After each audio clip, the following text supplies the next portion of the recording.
Kristina here at the Eugene Science Center, and today I have a really cool experiment that I want to show you. This is a DIY lava lamp that you can do at home. So it just takes a few ingredients. It takes vegetable oil, which most people have in their kitchens. It takes some water. I don't have any water to show you because I've already put it in here and added a little bit of food dye. And it takes Alka-Seltzer pellets, and they look like this in the package. Now what I'm going to do, I've already measured out more oil than water in this container. And what I'm going to do is I'm going to drop, I'll go for both of my pellets in there and see what happens.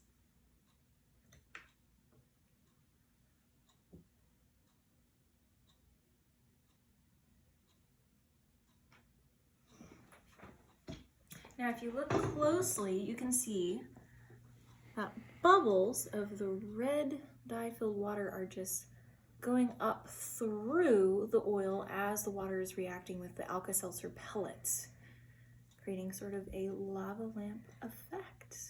And then because the water is denser than the oil, it's just coming right back down, creating this continual cycle.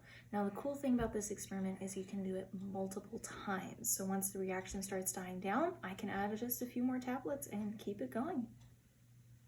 Really cool stuff. All right, thank you for watching.